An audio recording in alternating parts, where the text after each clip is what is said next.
Sir, you were saying earlier that Congress seems to be talking about other things, right? That doesn't deserve as much attention as they should. So, the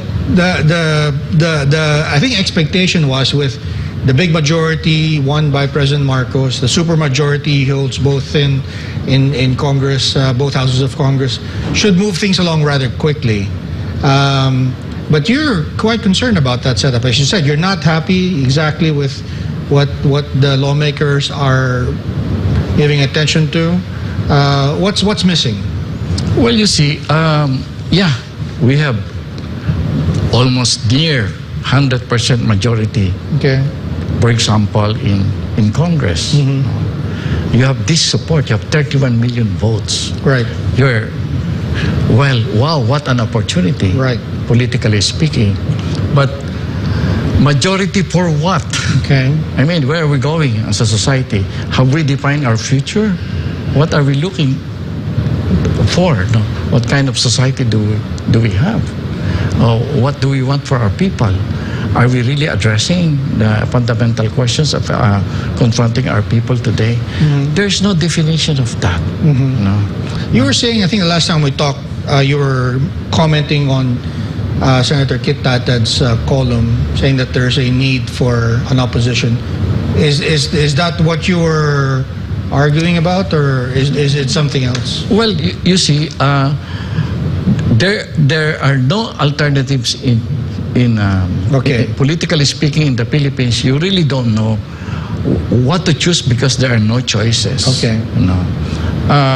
I think in a way, what we're trying to do is just continue what we already have. It's really more of the same being repeated and probably at a bigger scale. Okay. Let's start looking at alternatives. We need a politics of alternatives. I'm a social democrat. No, we're looking at very simple rules like if you will support a particular policy of government. Okay. What is your consideration in formulating a particular policy? Okay. In the case of those Democrats, we say the common good. Then you define what is the common good. For example, when I cited to you what to do, we will allow you support the industry to really run, but you must have unions, workers. That is social democrat. So for those who are not familiar with it, Secretary, what's the difference between a social democrat and a communist? Well, the communists believe in a one-party state. Okay. That the political party is superior, is what is the most, it's even above government. It's the dictatorship, not of a person, but of a political party. But of course, it ends up being the dictatorship of the head of the political party. Right. In the case of social democrats, it's belief in the fundamentals of democracy. That people believe in the strength of being organized, of being together in particular issues or concern in society.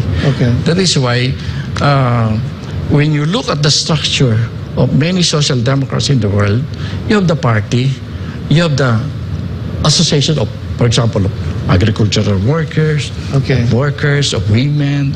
So it's really giving our people the opportunity or the mechanism where your opinion on particular matters will be heard or will be acted upon. So it's really the decision of the whole society. There is a design or a formula for it so that it can your individual opinion matters or it contributes to the whole. In the case of the communist, the party thinks of everything for you. So what's keeping you from organizing or maybe increasing your movement? What are the hurdles? Well, you see, to as you said, coming into a force that offers true alternatives rather than false alternatives that you mentioned from the left. Yeah, you see, for example, what is the communists trying to do? Two things. It's creating what they call a revolutionary situation, wherein the initiation of particular conflict, wherein you divide society into classes, and they will fight. That's right. Revolution, the revolution. So number two, increasing their capability to force the nation to become communist. So what's your big wish for the Philippines? What's your dream? Becoming first world. Okay. And becoming first world require a particular model of society. Okay. A particular philosophy on how you will work. I try to express this in some ways. I'm happy that I get some attention. But you see, we are facing a more difficult political.